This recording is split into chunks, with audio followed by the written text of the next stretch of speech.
College is a wild ride for young adults, and their mental health often suffers. This podcast addresses the inner battles many college students struggle with. You're listening to Normalize It Forward, where we have raw, unfiltered conversations about young people's biggest mental health problems, how to handle them, and how to achieve a more resilient mind. Time to get rid of those heavy burdens and focus more on self-love and care. Here is your host, Mark Lehman.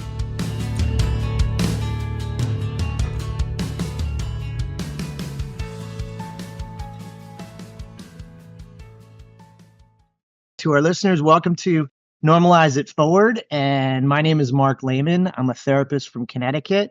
And today we're joined by Leon. Leon, I'm going to allow you to introduce yourself because in all honesty, I've read a lot about you, but I'm sure I'm going to screw it up somehow by talking about your experiences. So please tell us a little bit about yourself. Sure. First of all, thanks for having me on. Sure. I used to be a broker in the City of London. And this is going to be the short version. And I, had everything you could ever want on the outside, but on the inside, I felt very broken. And I ended up quitting my job after watching the movie, The Motorcycle Diaries, which is about a man traveling around South America, relying on kindness. It inspired me and moved me to realize there was another way to live. So I started traveling around the world, relying on kindness, meeting all these amazing people, being inspired, hopefully inspiring some people along the way. Ended up moving to Los Angeles, did a couple of TV shows, wrote a few books, a documentary, and here we are. And of course, that's the very short version. I appreciate it. I have to say, in our area, we're not able to get the Kindness Diaries on Discovery Plus, but I have done my research and watched many a video of you on YouTube. And what an amazing story, number one. And what an interesting thing to focus on, kindness. Why kindness? Well, I think the easy answer to that is when I grew up, I felt a lack of kindness. And I kind of always had this urge to go on adventures. So I kind of created this show and this life whereby I went on adventures, and it was all about relating to people from a place of the heart, from a place of generosity, from a place of love, giving and receiving. Fantastic. And Leon, Logothetis, the kindness guy, otherwise known on social media. I referenced your show, The Kindness Diaries. For those of you that are able to view it online, I strongly suggest you do. As I've mentioned, I've seen a bunch of clips of it on YouTube, and boy, does it look fascinating. Really, really moving. One story after another. I'm not sure if you're able to sum up, sort of your takeaway from all of those experiences. Can you tell us a bit about how that kindness has impacted you? Sure, absolutely. So the Kindness Diaries was when I purchased a vintage yellow motorbike with a sidecar. And I drove it from Los Angeles all the way around the world back to Los Angeles with no money, no food, no gas, no place to stay.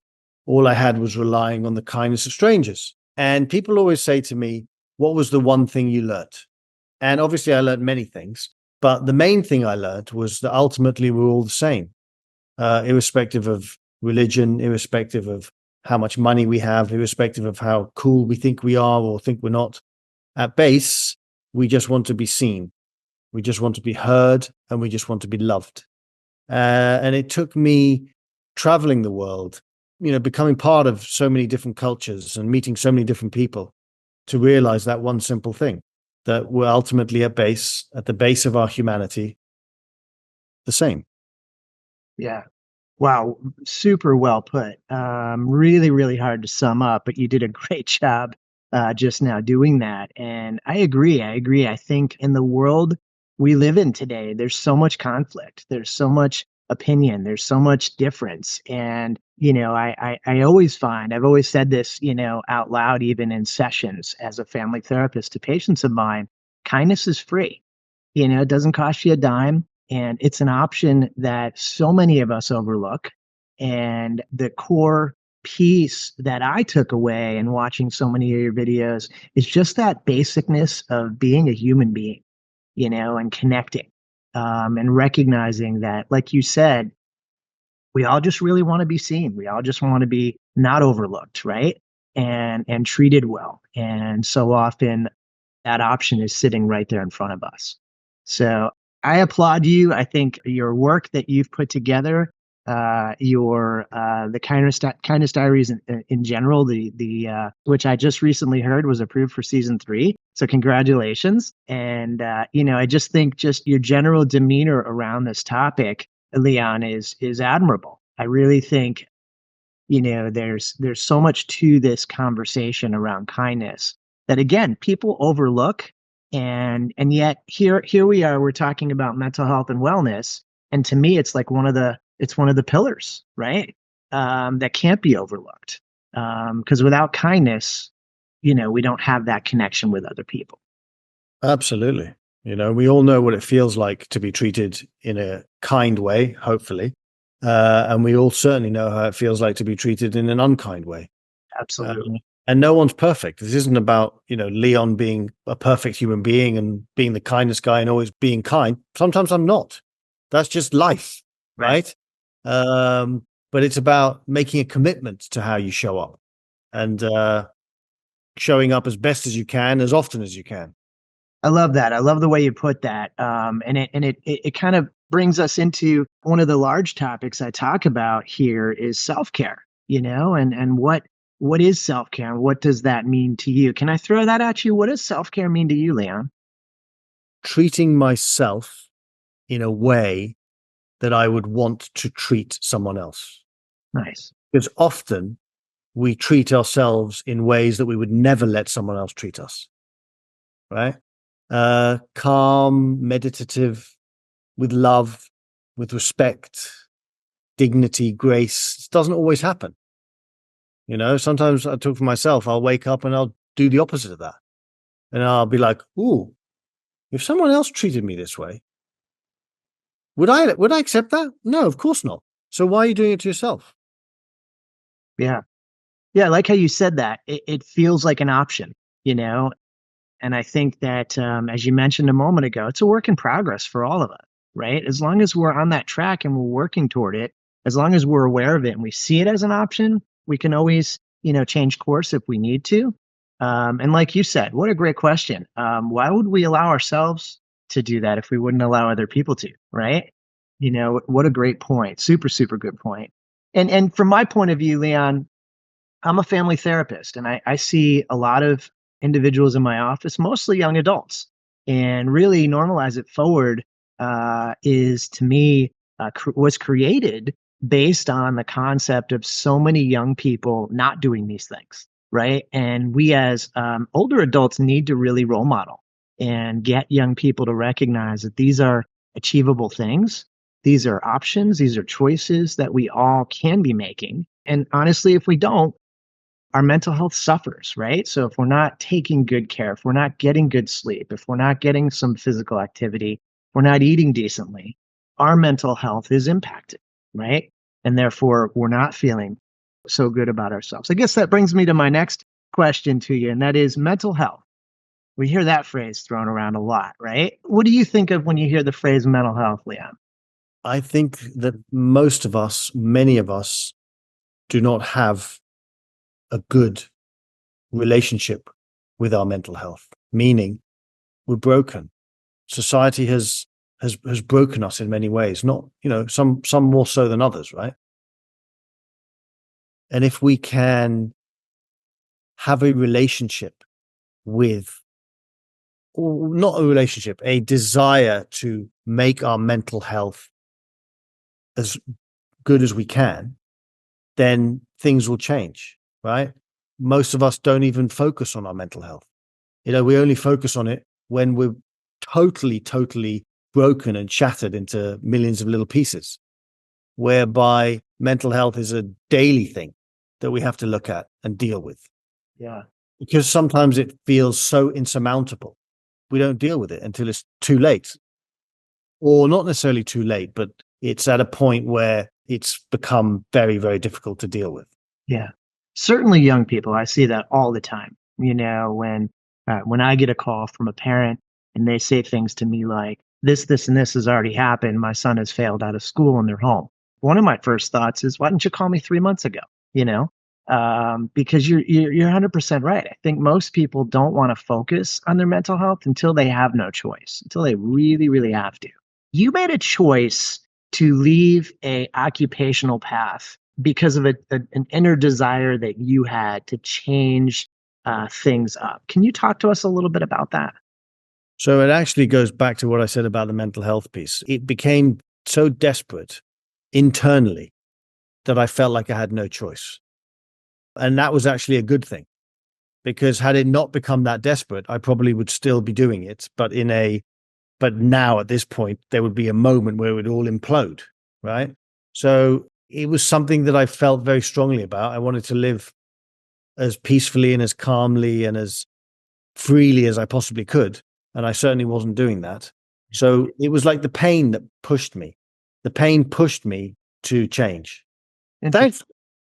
Yeah. I'm thankful. I think many people are thankful, Leon, because you've done a lot of amazing things since then. And and let's not overlook the fact that just shown us the kindness in other people, right? And where that exists all over the world, and the opportunity, I think, where we all have, even on a daily basis, to hold a door or to say something kind, or to just be complimentary to somebody.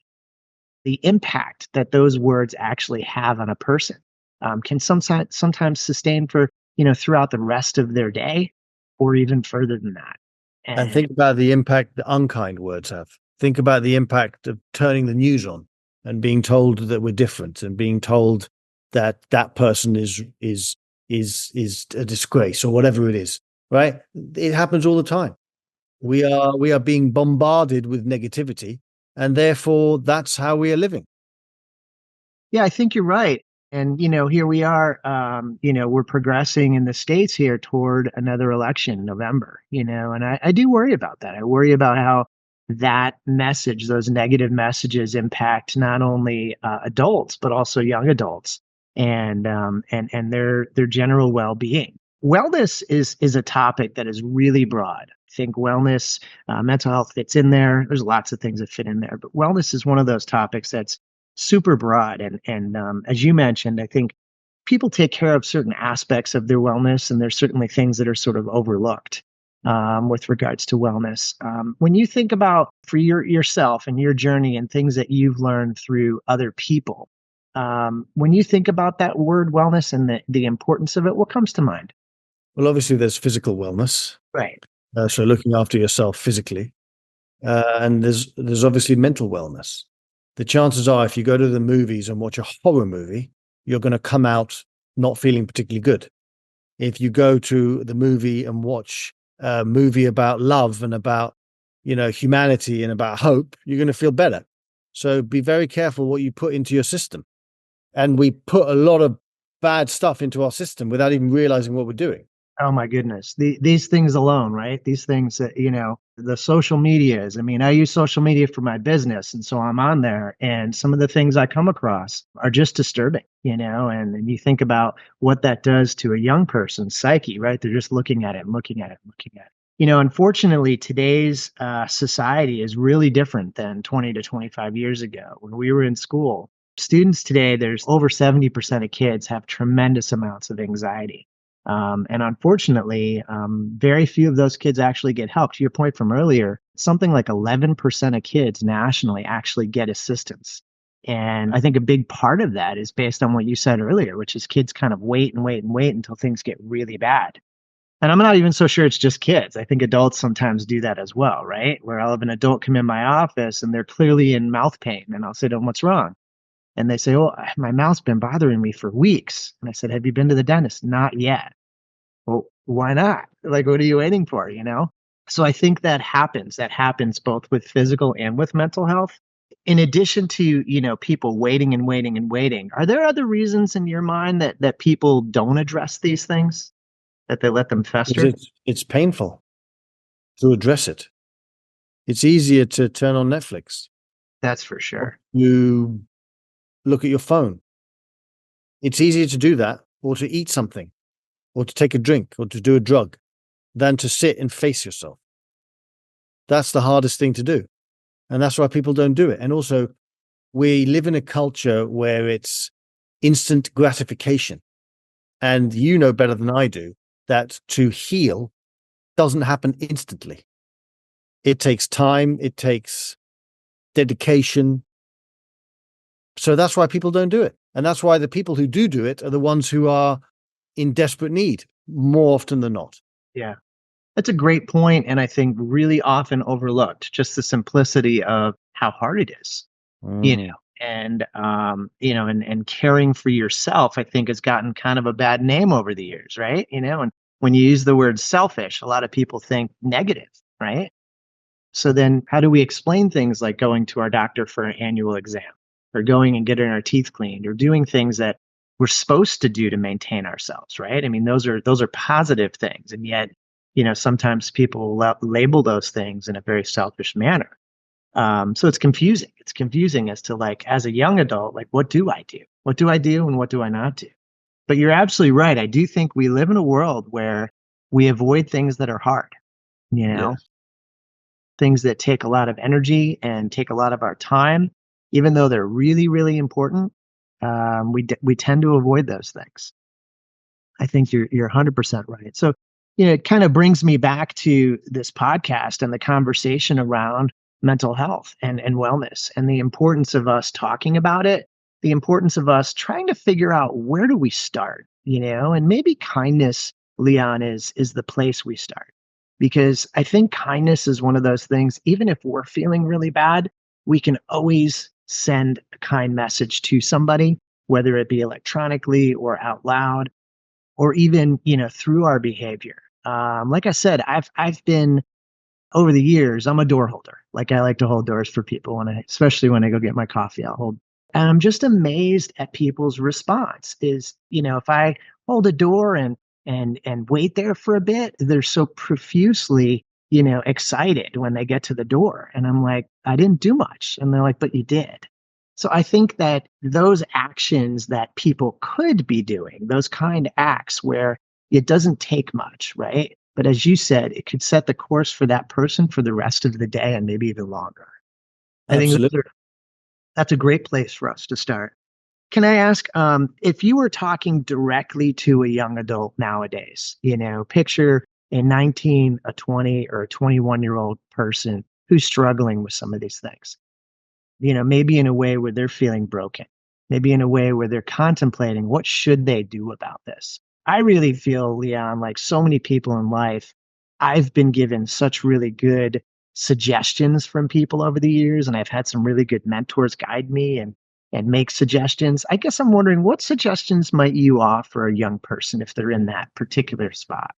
Find one person who you feel safe with and share everything with them. I love that. Because part of the challenge is we don't speak. We let it fester. And then it destroys us. Maybe you don't want to share everything. That's okay. But share something. Let it out.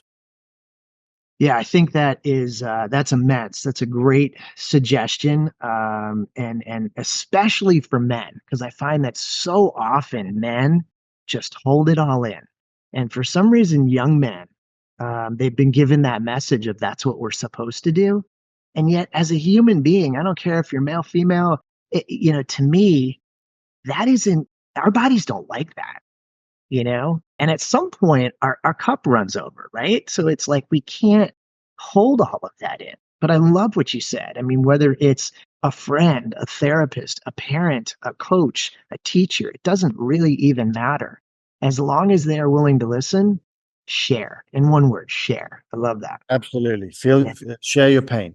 Yeah, yeah. Fantastic, fantastic. So, wow, I have a funny feeling you have lots of stories that you've learned over the years in your travels, Leon, and would love to one day pick your brain and just hear about them. Because in all honesty, I am watching, each of your experiences, and I'm sitting, at my computer listening to what you've said and what they've said, and every single one of them touched me.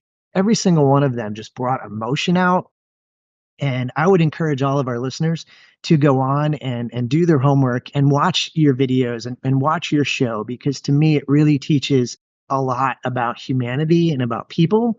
and what brings us all together, as you started with today, what brings us all together. So thank you for that. I really appreciate that. And, All right. and one of the other things I like to do in these podcasts, just because I want the conversation to continue, and I know I'm putting you on the spot when I do this, but I ask that if you have somebody in your network, whether it be a friend, a relative, or a coworker that you would like to nominate to normalize it forward, to keep the conversation going, I would love to interview that person. Anybody come to Sure. mind, Leon? I do actually. Oh, So fantastic. we've been working on a documentary called The Kindness Within, which will be coming out soon. And the guy I have in mind was the writer and one of the producers, and he's one of the wisest, kindest men I know.